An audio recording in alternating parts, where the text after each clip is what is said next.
This is Aviva Media for Body Talk Healing Arts, making connections between body, mind, and spirit. Hi, this is Aprylisa with Aviva Media, and thank you for joining me today. I'm talking with Kris Scanlon. She's an animal communicator, and I met her recently in a class taught by Risha Jacob and for Animal Body Talk. How are you doing today, Kris? I'm doing great. How are you? I'm good, thanks. Thanks for talking with us. I just wanted to ask you, how did you discover that you had this ability? Well, we all have the ability, and I didn't think I had it because when my sister told us that her cat had been missing and told us that an animal communicator had talked to her cat and saying that he was fine and all this stuff, I thought she was crazy because you can't talk to animals. And then she had someone talk to one of my cats that had passed away. And that's how I learned that animal communication really existed. And then she suggested I take a class from a great animal communicator out in the Seattle area named Mary Getton. And Mary had a 2-day class at that time. And the first day was on human telepathy, which I was not good at all. And so I thought the second day, which is going to be working with animals, was going to be just a really boring day for me because I wasn't getting through, but then it clicked. The second day we worked both with animals in pictures and live. And every time we had a list of questions that we had to go through and answer. And all the questions that I had asked and the animals gave me the answers to were correct. And so it went from there. Validation that is so important when you first begin to get that feedback as to whether or not you're hearing them or not. So that's great. And so how did you proceed from there after that weekend? Well, of course, I did the whole I want to talk to every animal I possibly can thing. And, I thought, I'll do animals in the shelter and wildlife and whatnot. And really, I started with my own cats and dogs. And my cats I could get more validation from, but at the same time it's harder because you know your animals. And there was one day when my cat, she had quit eating, and there was a lot of stuff going on in our household at that time, and she said, "Mom, my heart hurts." And that's what I heard. And I had the mind about me to say emotionally or physically, and I was thinking it would be emotionally, but she said it physically hurts. And I took her into the doctor the next day, and her blood vessels were constricting, and she was about to have a heart attack. Wow. So you might have saved her life. I probably did. He gave me some herbs and stuff to work with her, and she's fine. She's 6.5 years old now, so yeah, she's fabulous. Did you do something special to tune in or some way to prepare yourself to do this? I used to. When you first start out, there's a grounding process that you want to go through, and it's close to going into that meditative state where you're clearing your mind and you're just opening yourself up to the information that comes to you when you're in that spot. And then animals will send you, of course, focusing on that particular animal that you want to hear and talk to. And of course, there's a respect issue. You always want to introduce yourself and then ask permission to speak to them, because some animals are too busy and they don't want to talk to you, or they're just not interested in talking to you, or they think someone else should talk to you instead. So we always ask for permission to talk.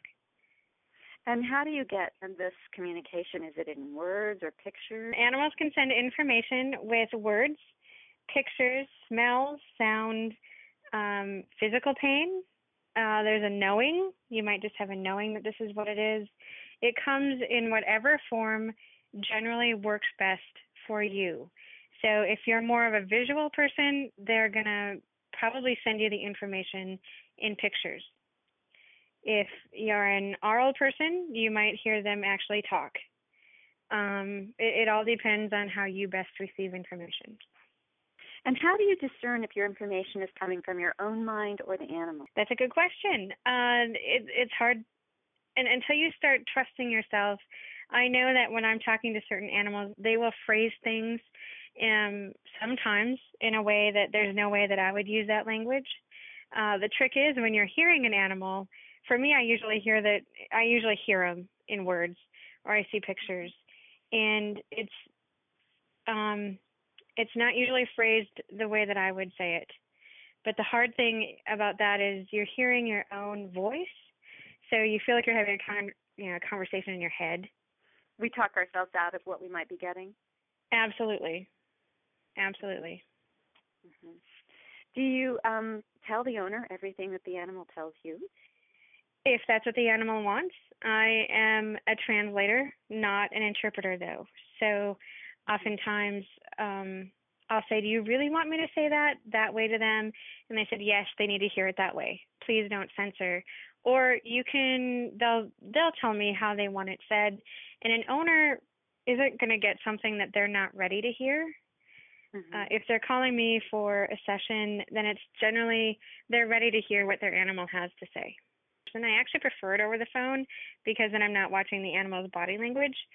But yeah, it's usually over the phone. They'll email me or they'll call. We'll set up an appointment and talk about what needs to be talked about. I usually ask if they would come up with specific questions for the animal that they want to know. Lately, it's been a lot more about health issues, which is where the BodyTalk comes in. Because animals, they want questions asked. They want specific questions. They don't necessarily like the generic, well, how are you doing? It's just like you going up to someone on the street and saying, how are you? You're going to say, fine. You're not going to go into detail unless something is specifically asked of you. And animals are the very same way. Mm-hmm. So, and do different animals speak differently to you? In terms of, would a cat sound different than a dog? No. In my experience, a dog tends to be a little bit more energetic. But, if I'm talking to a kitten versus a cat, they can also sound a little bit more energetic as well.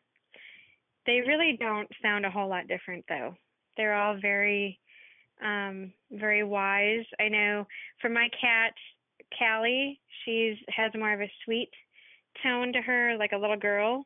And Fizzgig, who is my male cat, is much more laid back, to the point, and very direct. So they have a little bit of a different intonation, but not much. Do you explain a little bit about how BodyTalk works and how you're using it on animals? Sure. BodyTalk is an energy system, as you mentioned, by John Veltheim, that works on both people and animals and really any living entity. So it works on the plants and the earth and everything else. The animals, they like to ask for it because they know I have this tool in my toolbox. And it helps them release issues that either their family members are having or maybe something that they've been through.